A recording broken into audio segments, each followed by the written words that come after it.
Hello. Hello. Hi, how's it going? Good. How are you? Good. Good morning. Before we start, Bunny, there's going to be wild demand for my Instagram preset templates. So available for $500 per template. or I didn't plan it. One of the two. Okay, so I'm just going to have to keep doing this while I talk to you.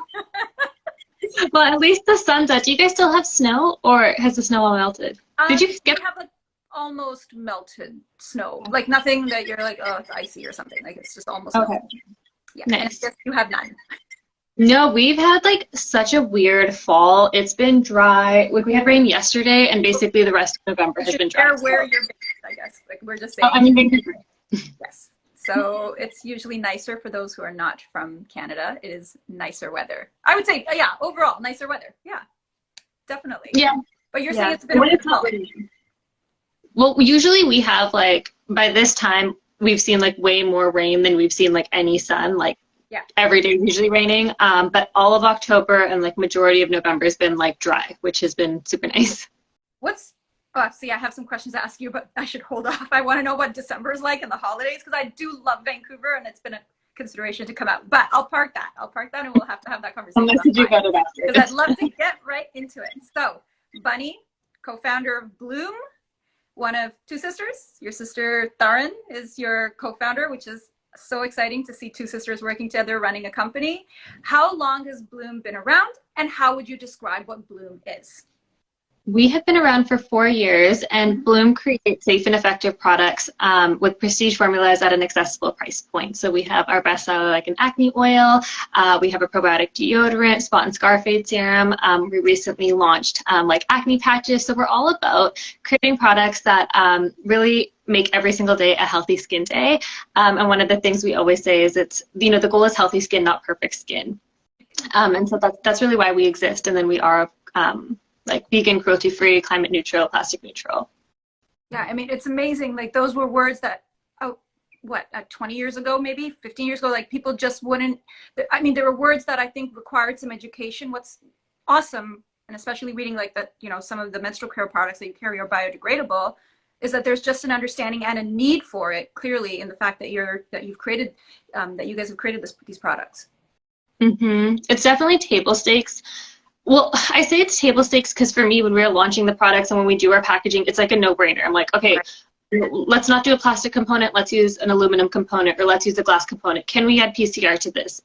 Is this biodegradable? Can we make it biodegradable? And if not, like we don't launch products that don't fit that criteria. So for us, it's like so normal, but then we realize that on the market that's not necessarily the case, and with retailers, they actually give you like 5 years to like meet their sustainability requirements. They're like, okay, you're here now, you have like a whole journey to get to where you need to go. I'm like, that is so crazy to me, because I feel like as a consumer, those are the things that I care about and like how I make my purchasing decisions. Right. And then the fact that there's options now to be able to make that decision and say, well, I'm going in this direction, I'm purchasing this because they've actually done the work to get where we need to be around any kind of product, and especially products that are going inside your body.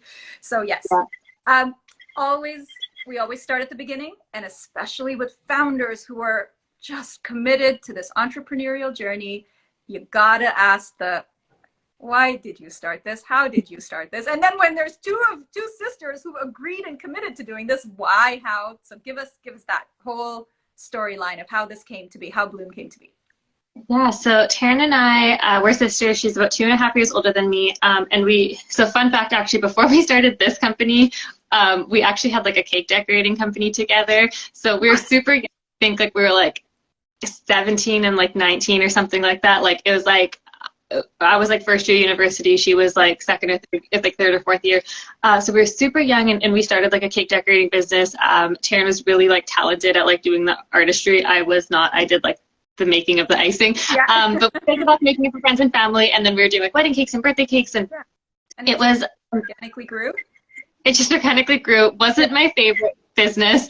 I would never do it again, but we definitely learned a lot, specifically like how to cut the cost of cake and like how to like price a cake, which being like 18 years old, I was like, somebody's gonna buy a cake from us for like $150. That's insane. But like our cost was so high.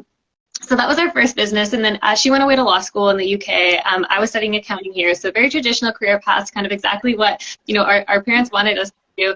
And then at one point she had an idea. To South Asians, like, wow. And parents, I'm sure, who are proud, like lawyer, accounting. They were so happy. They're like, great, get your degrees, like move on. Yeah.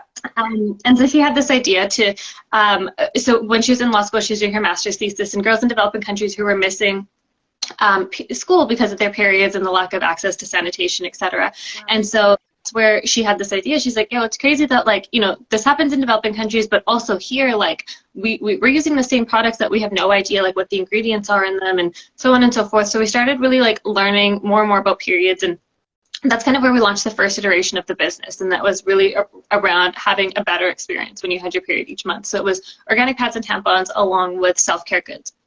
And throughout that process, our customers actually guided us into launching BLUME the way it is. So BLUME is 4 years old now, and we launched it with the organic pads and tampons to really change that narrative and bash that taboo and stigma, but also with skincare products and personal care products like deodorant.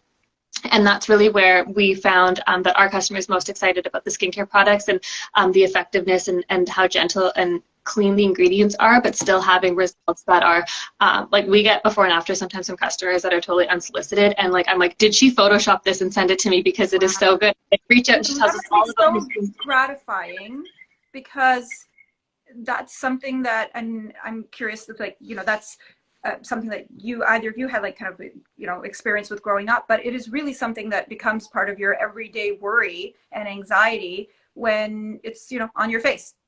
100%. When we surveyed our audience, 60% of girls and women said that they felt their self-esteem plummet as they went through puberty. And that is like, it was so, like, heart-wrenching for us when we heard it, but also, like, kind of familiar. Like, I feel like, you know, we see it I see it in, like, my younger nieces and nephews now, as they're, like, so vibrant and so excited, and as they get older, you know, and they become preteens and teens, you know, you can see the shift in their bodies. And I think, you know, the STEM field ages, or the #1 age where girls drop out of STEM fields is between 10 to 13, along with extracurriculars, whereas it's the opposite for boys.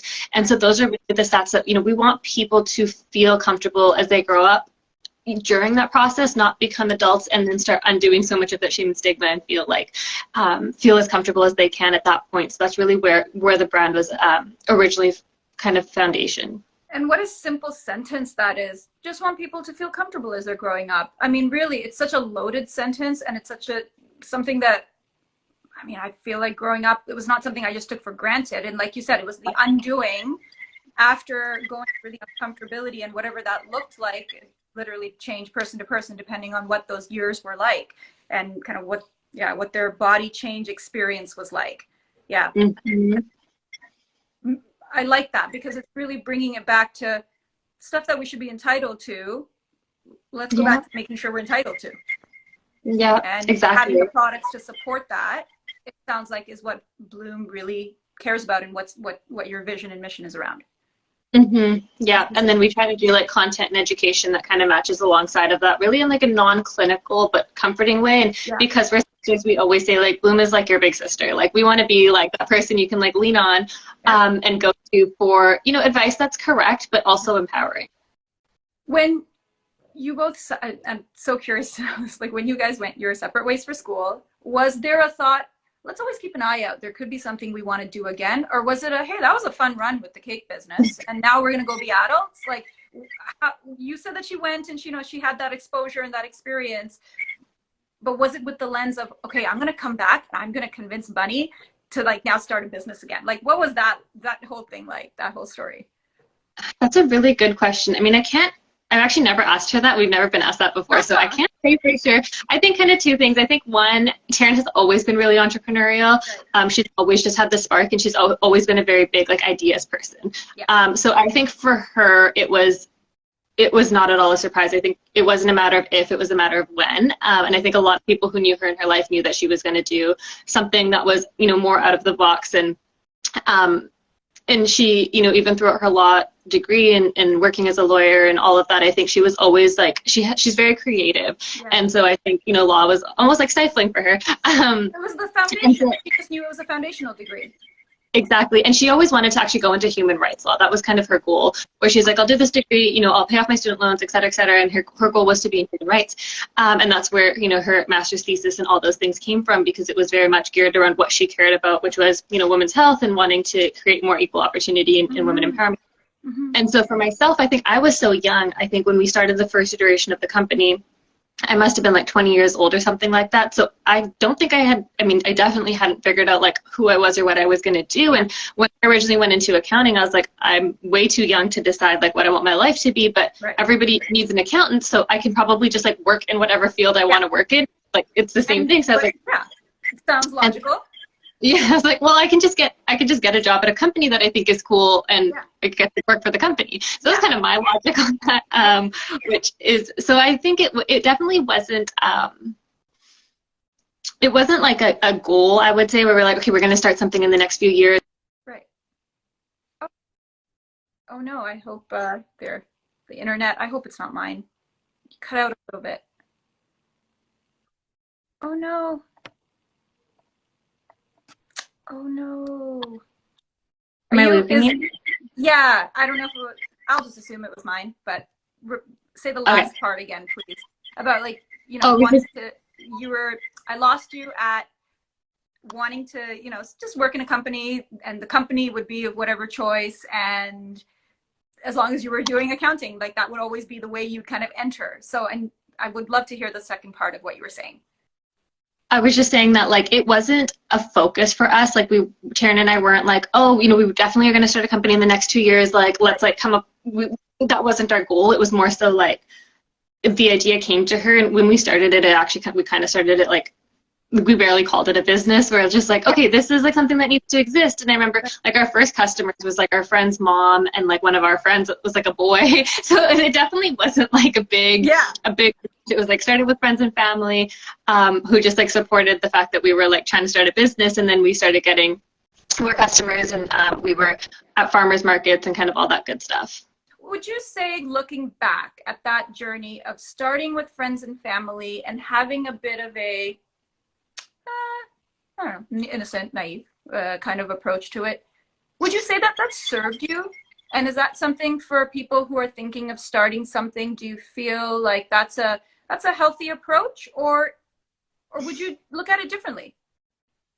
Oh, another really good question. So I think about this a lot. I think the fact that we were so naive allowed us to jump right in without thinking about anything. We didn't second guess a single thing. We're just like, let's just do it and see what happens. And I always say the hardest part about you know, the journey is starting, because once you start, you're going to have a different problem every single day. It only gets harder, but every problem is solvable, right? Like you can find a solution to literally anything. There's always a solution. But if you never started, you'll have no problems to solve, but you also won't have anything, right? And so I always say starting is the hardest. And there's so many tools out there now that like allow you to start, you know, even more than there was like when we first started. I think like Shopify barely existed in the way that it does now anyways, like when we were starting. So we were on like a different like platform that was like not good. And we ended up switching to Shopify later on. Exactly. But I think not knowing anything really about business allowed us to just go in blind. And then I always look at it as like building blocks. Like, you know, we started here where we had like, you know, we were boxes packing in our parents' basement. We had like the Canada Post driver coming over every single day to pick up products. Like, what are you doing here? We're like, this is our little business. And then we like had too many boxes that we couldn't pack ourselves. So then we hired like some local, like a friend of a friend who, you know, eventually ended up having like a key to my house, and she would come over and like have lunch with my mom and like pack the boxes, and then we ended up hiring, you know, another person to help her out, and then we were really exploding in my parents' basement. Like, okay, you guys got to do something. We moved to like a 3PL, so it just became like essentially stepping stones. And I think, you know, had I known what I know now, you know, on day one I probably would have been like, oh, maybe we should have a 3PL. At the beginning, it's like, no, you don't need that actually. What you need is like a website and a mission and a product that people care about.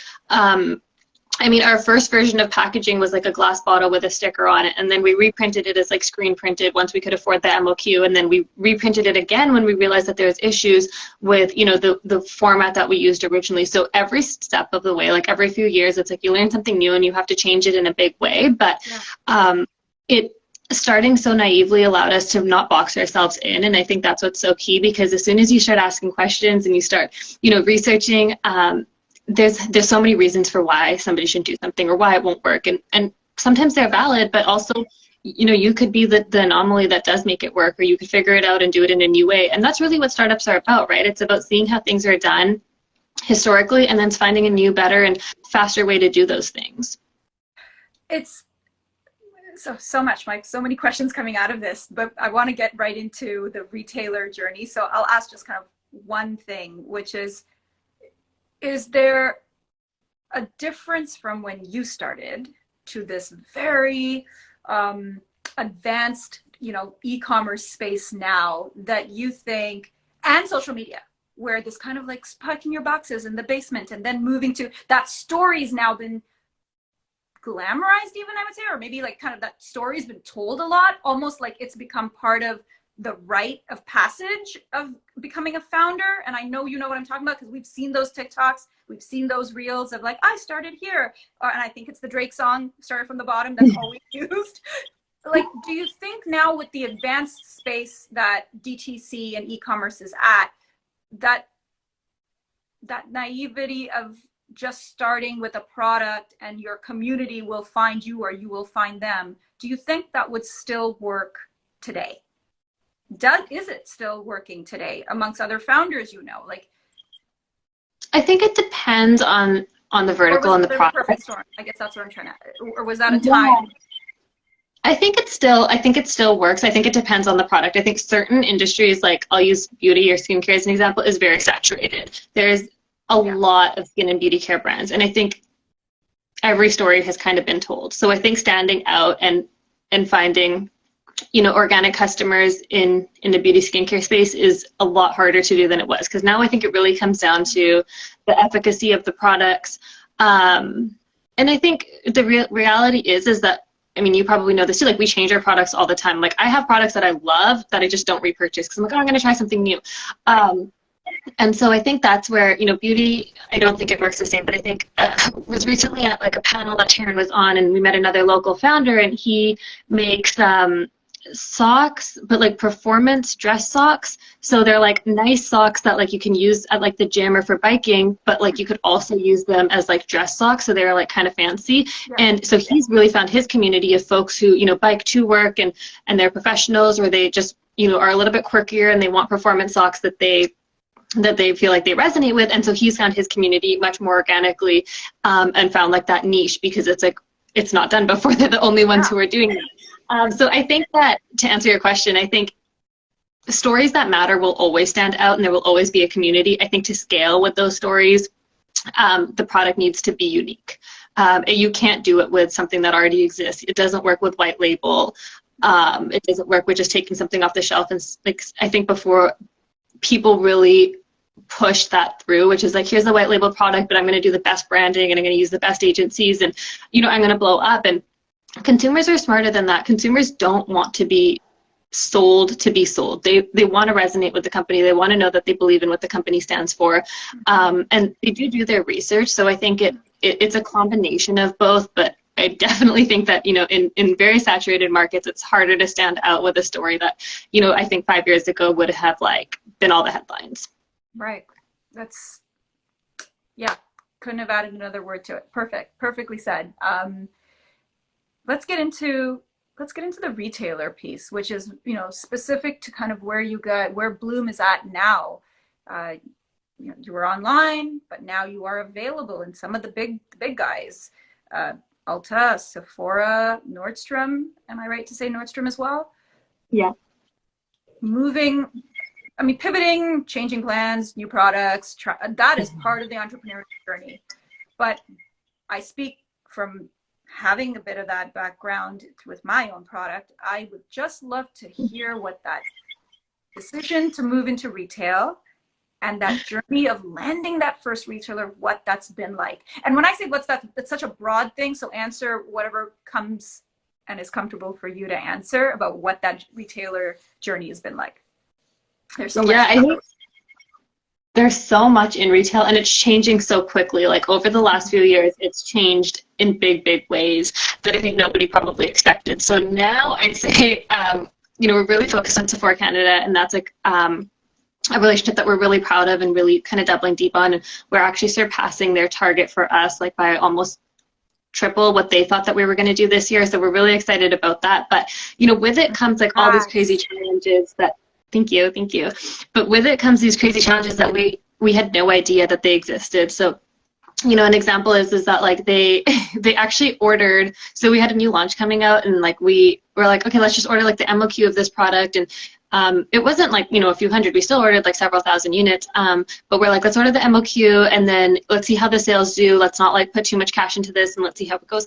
And then before we even launched that product, Sephora sent us their purchase order, and it was for more units than like our whole first run was. And so things like that are the things that like we can't, you know, you try to get the retailer to give you the answers like, how much are you going to order? What's the projection? Like, how can I prepare? And they you know, sometimes they tell you this and they do something else, and vice versa. And I think that's where it's both ways, right? Like in that case, we're like, oh shoot, we need to like prepare more inventory as quickly as possible. What's the lead time? Who can we beg to get us more of this product? And then, but in the flip side, if the opposite had happened, we had ordered too much and they didn't order enough inventory, or they ordered really small units, then we're sitting on that. Yeah. It's the chance of the projection and the number of units that I think is one of the most challenging things when it comes to, and that's vertical agnostic. Like that's any vertical that you're dealing with. It's D2C, you can kind of map out like what your spikes are going to be. It's like Black Friday, we know we're going to have a spike. You know, a BLUME's birthday, we're going to have a spike. New product launch. So you can really map out like day by day what you think your sales are going to be. Retail, I don't get that luxury. You have no idea what they're going to order and when. And then even just planning out, like we got an email about holiday next year, like before holiday this year even started, like in like July or something crazy like that. And we're like, we as a startup, you know, it's all about move fast and break things, but on a retailer schedule, you have to be prepared beforehand. They need to have the comps, they need to have the photography. We're used to doing things like, okay, we're launching tomorrow, the shoot is today. And like really doing things, you know, kind of on the fly and pivoting quickly, and, you know, deciding on how we want the products to show up in the world, and, you know, taking our learnings and applying them immediately. But with retail, it requires us to have to plan out, you know, 6, 12, even 18 months in some cases in advance. You hit the nail on the head. There's an agility that comes with, which is celebrated in e-commerce land, in DTC land, DTC, direct to consumer land, that all of a sudden you're making a hard left to now go in agility is not the word that I would say that describes retail, right? It's like the long game. Let's call it the long game. And it's the hard left to do that. And everything, like you said, all the steps that come with it, everything from the planning, the product, you know, even the conversations, how far out to start them. So what, like you went through it, you're now in, do you think there's things, I won't ask do you think there's things that you've done differently? When you're starting out, it's like, hey, the differently is it would have been nice to know everything. I'm sure that would have been one of the differently, but what would you say from the retailer journey that you've learned and you're still learning and taking that you would maybe share as a tip to those who are looking at the content out there? I'm in Sephora now. I'm in Ulta now. Like there's a lot of content that I think great. It's awesome. It shares the message, but it's what it takes to get there. I don't think there's never going to be enough of that to share. So what would you share from that of like, I was going to say warning signs, but it's not warning signs. It's more like, what would you share that are lessons, not warning signs? I think a big one that like I didn't fully realize, and I'm still kind of learning it, is that like retailers will always say one thing, and it's not that they're lying, but it's you have to be your own advocate, and you really have to. It's not like you have to sell the retailer to get in, right, and get them to buy into your product and get them to even choose to have you on shelf. But that's just a part of it. You kind of have to keep selling them as you go. And, you know, for me, for a long time, I was like, well, they're looking at the same numbers I'm looking at. So if they're not offering me, you know, more space, or if they're not offering me to take on my new products, or if they're not offering, you know, marketing, it's probably because like my numbers aren't good enough. So like we need to work harder on the numbers. And that was kind of like the approach, like where kind of my head went. I was like, well, we're looking at the same thing. So I'm sure that like it's not that I'm missing something, it's just that like they are thinking about it differently. And I'm thinking that they're like sitting there having conversations to be like, oh, we're like not going to include BLUME in here or whatever. But I realized, and what like I've learned now, and I think this is like something that I wish I knew, is that you really have to be your own advocate in every single meeting you have with your buyers. And you have to keep reminding them about, you know, what your numbers are actually doing, what the opportunity is, how you can expand that. You know, we're here right now. If we were here, this is what it would look like. And basically, you know, each buyer has their own goals from the company that they you know, have to lean in towards, and that they're essentially managed on. And so it's, are you helping them meet that? Is your brand helping them meet that? If you can explain to them how you're going to help them get to their goals, it makes it that much easier. And I think that's something that like I didn't do as much in the earlier days, because I really just thought like if they wanted to, they would. And instead, I've been realizing now is like, no, here's my deck of my numbers. This is where we're at right now. This is where we want to be. This is like the gap. And like, these are the things I'm doing to fill it. What are you going to do to support us in this? And I think that's the thing where in every meeting, you really have to advocate for yourself. And it feels weird because you're like, well, we're a partner now, but even in that partnership, you have to keep really supporting the brand, and pushing for what you see and what you know, because the retailer doesn't know what you have in the pipeline. They don't know, you know, what you're seeing. We're the ones who are like on the floor at Sephora, selling to the customers and hearing from them and seeing what the stock issues are and all of that. How much of the self-advocacy or the brand advocacy, how much of that is not just from the founder, but the retailer seeing it from the community? Oh, the community is huge. I think we always actually send our buyers like notes from our community that's like, I went to Sephora and this was sold out, and you know, I went to go try to buy this and I couldn't get it and they didn't have it in stock, or you know, everybody wants the new product on shelf. When is it coming? So I think at the end of the day, Sephora is a brand that exists for their clients as well, and for their cast members and for their clients. And so we really want to make sure that, again, when it comes down to goals, we're serving Sephora for their goals. And their goals are obviously, you know, their own cast members and their own team that they want to make sure feel supported. So we're always spoiling, you know, the in-store teams, and also their clients. They want to know that their clients can come to Sephora to shop and get the products that they're looking for and that they want and that they are excited about. And, you know, none of us are doing our job well if somebody walks into a Sephora and they can't get what they want. And that's like a missed opportunity for us all. And so that's really where we're focused so much on just joining our community with, you know, our Sephora team and letting them know. And you know, we do fun things on social. We also do a lot of in real life events with communities, either with the Sephora teammates themselves or with influencers or customers. And then we've started doing a lot of events within Sephora for Sephora customers and for Sephora cast members, which has been really fun and a cool opportunity too. Not specific to Sephora, but just generally and very broadly to retailers. It's now an amazing time. It's an amazing time that there's multiple, you know, beauty brands that are helmed by women of color. What has the feedback been like at the retailers? Has it been what has been kind of talked about, you know, in halls in the past, which is they want only one to fit a slot? Or is there a shift that you're seeing in the conversations where it's like, oh yeah, we have these and we want more? What is it like being now part of this group of Canadian beauty brands, all helmed by you know, women of color?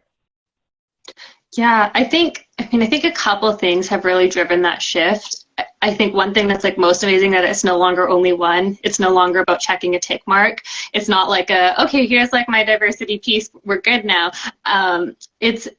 I think, you know, Aurora James had her 15% pledge. I think that has been a big part of it, where it's, you know, it's actually putting quantification to this number. It's 15% of your shelf space, 15% of your dollars need to be spent towards, you know, BIPOC brands.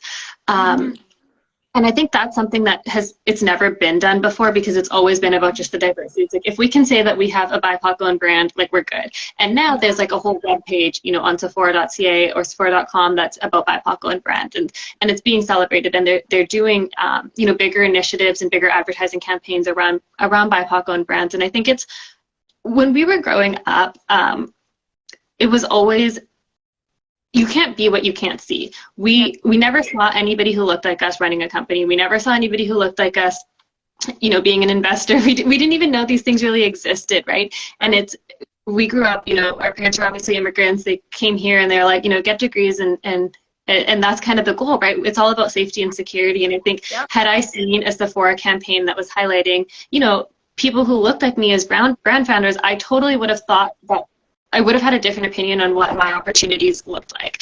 And I think now that this exists, it allows us all to really work together to build, you know, the next generation of brands. And really, you know, I think the goal should be that we don't have a BIPOC-owned page, and instead we've gotten to a point of so much diversity that every brand is just, it's not about who's the owner and who's not the owner and why they founded it. It's just a matter of, like, we make good products for the beauty community because that's what we care about. So I'm really proud to be part of, you know, figuring out what that's going to look like in the future. I think we still do have a long way to go, but I think it's really special that it's being highlighted in a way that doesn't feel like we're in competition with each other anymore. It's no longer like it's me or it's you. It's like, no, actually we can be both, and we can partner together and do like an AAPI focused box or do campaigns together. And it's not competitive because products aren't competitive. We don't just use one cleanser. I use like 4 cleansers on a daily. It's just, it's the way we use our skincare and our makeup, and it doesn't need to be, you know, it's not a winner takes all industry. It's totally different. And I think for me, that was a big learning as an investor, not having a familiarity as much with the beauty industry. That was a key piece that one of your investors, Aarti Sharma, who she kind of educated me on that piece, that beauty works very differently. The idea is about multiple purchase. The idea is about exploration, discovery. And so exactly kind of, you know, repeating kind of back what you're saying, it's this idea of there's room for all of us because people want to try. They want to try, they want to try with brands and founders who are standing for something. And it's a fascinating thing. It's a very, I don't know if it's a unique thing. I mean, I have to think about what other industries does it work like that, but yeah, it's just it's a fascinating thing to see that there's just room for so many. Before we close off, we're a little over in it's my Instagram page, so I can do what I want. We're just going to go a few minutes over, but I have to say, I think it's your Wi-Fi. It's been like a little choppy. So I think it is. I mean, I'm not sure. Anyways, let's get to the thing that I really want to talk about, which is where you're at right now with fundraising, which I know, you know, it's another rite of passage for entrepreneurs is saying, okay, I've gone as far as I can with the money I got or the money friends and family gave. Now I got to raise some funds to take the company to the next level. What has fundraising been like? Have you done a round? I mean, I kind of know you have investors, but what's that been like? Where are you at now? And as part of that, what's your ask to kind of put out into the world? Yeah, so we did a seed round in 2019. Okay. And then we raised a little bit like sometime last year. So we're really focused on just, I think one thing that we all learned over the last little while is that like it's no longer about like the venture flywheel, and it's about building companies that are sustainable on their own. And we pivoted, you know, in the pandemic to retail and really focused on our supply chain and our margins and just building a company that we knew would want, like, you know, outlast us, but also, you know, not have to be dependent on any external forces, because as we know now, the world is changing so quickly. You know, the playbook that worked in the past isn't necessarily the one that's going to keep going forward. So we've really just been focused on, like, you know, building a sustainable company. And the growth that comes along with that is obviously a little bit different, but it's more meaningful because we're no longer paying for growth, right? Like, we're not paying like $100 for a customer in hopes that they pay us back in 5 years. It's like, okay, well, you know, what can we afford right now with the money that we have? So we're doing a small round right now, just to really help with our demand and our investment for next year. As we expand Sephora, again, with the retail relationships, right? Like, we're ordering inventory for stuff that isn't shipping until June, but that's like a huge cash crunch, and to afford that inventory while also affording our team and affording marketing to keep up is really expensive. So right now we're doing a super small round just to support with those inventory purchases, and then also looking at, you know, what the next year looks like, and probably going to be able to graduate to something, you know, more, I want to say, like, more legit, like a bank working line of credit. And I feel like that's always, like, you know, once you get like a big bank behind you, especially in Canada because they're so risk averse, that's kind of okay, you know, we kind of made it. So, like, you know, to a point. Level of seriousness of business adulting. Exactly, exactly. Yeah. So that's kind of what we're looking at. So we think that, with this small round now, it'll really allow us to just fulfill the demand that like we already have. Like it's not a matter of like, oh, we're going to get this money. What are we going to do with it? It's like it's going straight to purchasing, Yeah. and paying for our team so that we can keep up with this demand. Yeah, I think like we like hear, a retailer send us their projections, and the first thing that my demand planner goes is maybe people off. She's like, okay, how are we paying for this? Because I got to place this PO tomorrow because lead times are so crazy. And we want to make sure we get it in time. So that's really where our focus is. There's a whole, and I said this to you kind of before we started the live, there's a whole conversation around fundraising, what that journey is like, what you've learned. I mean, talk about learnings when it comes to fundraising. So many founders entering the space haven't ever done it before, aren't even exposed to it. So I know something that you and I are talking about, and I've talked about with the other amazing founders so far that we've spoken to, is to do like a roundtable series on Instagram, maybe even on YouTube, and just talk about the fundraising journey. So we'll have to get to that another day. But Black Friday is on. Is the sale on? Yeah. You guys start early? Is it live now? Yeah, we're buy two, get one free all weekend long. I love a BOGO. Wait, is it a BOGO? Yeah, it's a BOGO technically. Buy two, get one. Yeah. Yeah. Awesome. Amazing. Well, thank you so much, Bhargavi. This is amazing. Thank It was great meeting you, and I'm excited to chat more. I'm so thankful that the Wi-Fi worked, and we'll figure it out. But there's so much that we've covered, and congrats on just this journey and the growth. Thank you. Appreciate it. So excited to be connected. Awesome. Talk to you soon. Bye. Bye.